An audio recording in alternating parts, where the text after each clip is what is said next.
God moves in mysterious ways because God does not want you to trace his hand. Spirit is a subtle environment. It does not like to be seen. This is its power. Its power is in the unseen, in a sense, because it limits those that can interact with it. Everyone is not predisposed to search it out. So you fine-tune those that are predisposed off the rip because it's such a mysterious environment. David would be set up by none other than God to be right there at that time. David's father sending him with the cheese and all the different foods to go and meet his brothers. Where did he get the idea from? We're looking at how things play out in the material world while being guided by spirit. Perfect example of it. An idea. Send David to go and see what's going on down here with these people. David gets down there. They've been down in that valley for a long time. And David hears something that lets him know that he's welcome to enter in. He was rejected. They didn't want him around. And he didn't take it personal. He could care less if he was rejected. He's off doing his own thing. But because he was told to go, he goes. Spirit inclined someone with the idea to call upon David and go. And he gets there. And he's met by someone else that's been inclined by spirit to tell him to do another thing. Or inform him that he's open to take advantage of another thing. Not for self notoriety, not for fame, but he's provoked by love. It's the right thing to do. It's the time to do it. If we don't do this, we're going to be in a worse situation.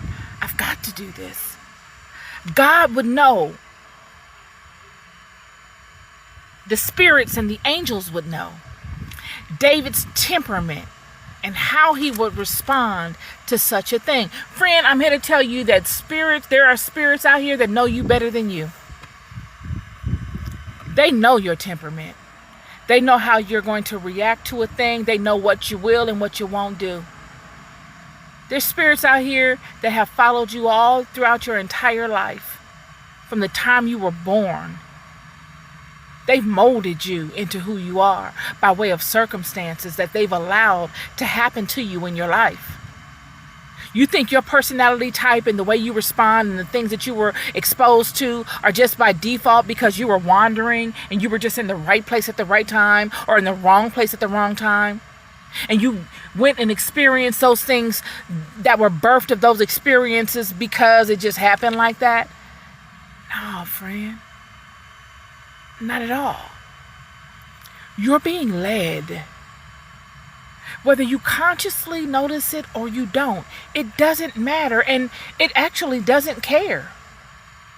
In fact, it would prefer for you not to notice it. Because you not noticing it allows you to be led the easier.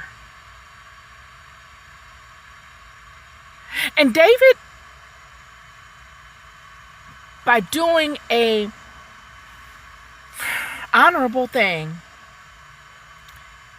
by standing up to his creation,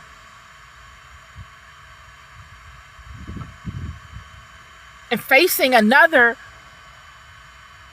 creation of God that is no greater than him, and him having the audacity to see it for what it was, that this entity is no greater than me, what am I afraid of him for? I'm standing in the truth of love, and I'm protecting what I love. I haven't offended, and I'm not looking to offend. I'm looking to protect and represent. And there's nothing but honor and righteousness from that. God must acknowledge that. And if I stand in alignment to the things that God honors and acknowledges, I stand in the power of God and the authority in which I was created. Meaning I garner all the power that comes with such things. I and my Father are one. I am not alone. And this gives me an advantage in the sense of I see myself more than worthy. There is no fear. Because I'm not fighting a God. I'm not battling against an entity that's greater than me. I'm battling an entity that is neck to me, and that is not guarded or buffeted with the power in which I am. And that is what I stand in.